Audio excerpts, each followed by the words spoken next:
Good morning, children. In our previous class, we had learned laws of chemical combinations, law of conservation of mass and law of definite proportions. Today, we are going to learn Dalton's atomic theory. This theory provided an explanation for the laws of chemical combinations. Let us see the postulates of Dalton's atomic theory. Dalton's atomic theory. In our previous class, we have learned laws of chemical combination, law of conservation of mass and law of definite proportion or constant proportions. British chemist John Dalton provided the basic theory about the nature of matter. He said that the smallest particles of matter are atoms. His theory was based on the laws of chemical combination. Dalton's atomic theory provided an explanation for the law of conservation of mass and the law of definite proportions. According to Dalton's atomic theory, all matter, whether an element, a compound or a mixture, is composed of small particles called atoms. The postulates of his theory are: first postulate is all matter is made up of very tiny particles called atoms.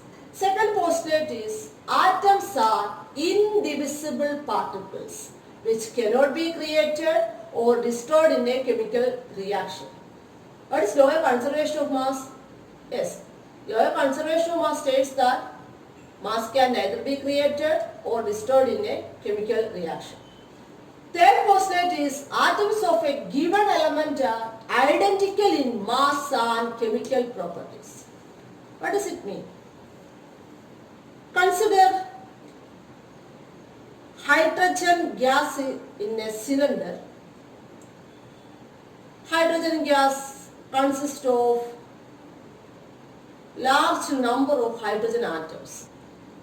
The mass and chemical properties of all the hydrogen atoms in that cylinder are identical. You know that mass of hydrogen is 1.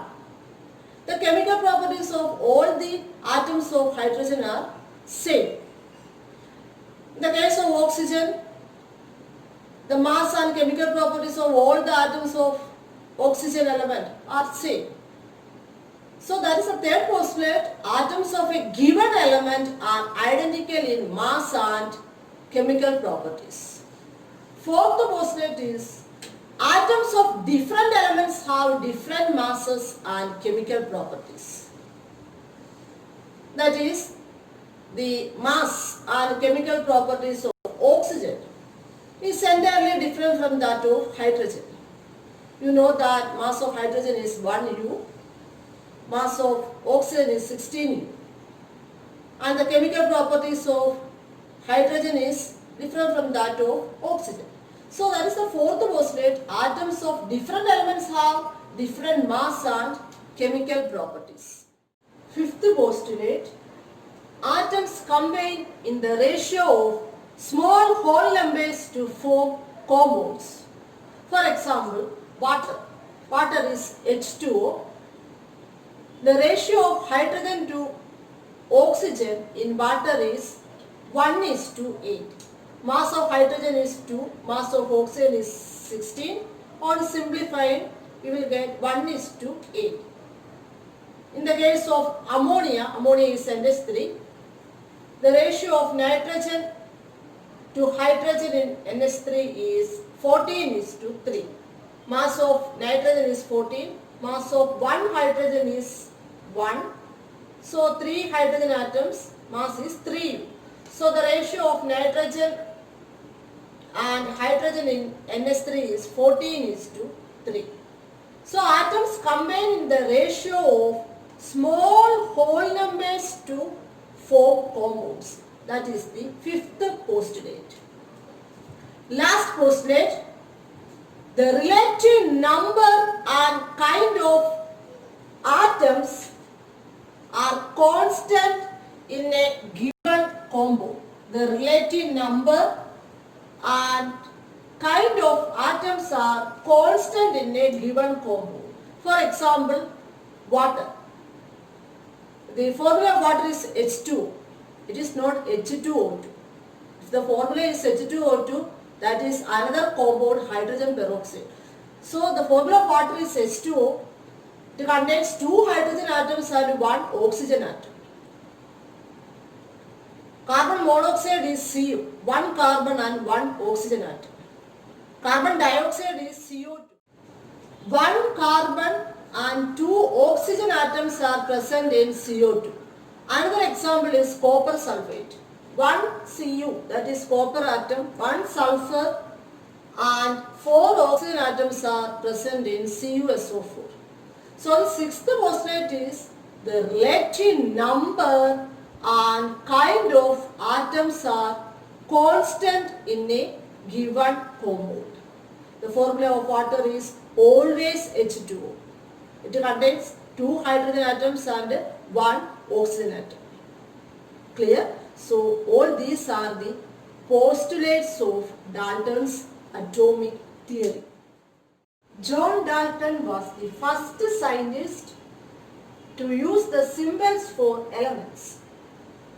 When he used a symbol for an element, he also meant a definite quantity of that element.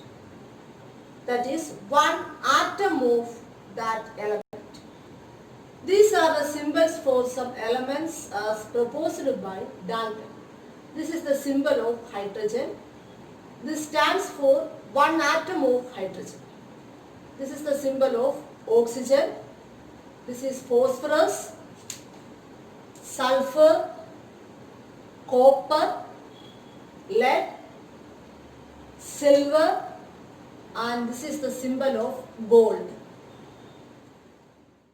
Modern day symbols of elements. A scientist named Berzelius suggested that the symbols of elements be made from 1 or 2 letters of the name of the element. In the beginning, the names of elements were derived from the name of the place where they were found for the first time. For example, the name copper was taken from Cyprus. Some names were taken from specific colors. For example, gold was taken from the English word meaning yellow. Nowadays, IUPAC, that is International Union of Pure and Applied Chemistry, approves names of elements. Many of the symbols are the first 1 or 2 letters of the element's name in English. The first letter of a symbol is always written as a capital letter and the second letter as a small letter. For example, the symbol of hydrogen is capital H. Symbol of aluminum is A. First letter is capital letter and second letter is small letter L. Symbol of cobalt is CO. First letter is capital C, second letter is small o, etc. Symbols of some elements are formed from the first letter of the name and a letter appearing later in the name. Example, chlorine. Symbol of chlorine is Cl. Another example is zinc. Symbol is Zn. Clear? Some symbols have been taken from the names of elements in Latin, German or Greek. For example, the symbol of iron is Fe. It is from its Latin name ferrum. Another example is sodium. Its symbol is Na. It is from its name natrium. Symbol of potassium is K. It is from the word kali. So these are the modern day symbols of elements.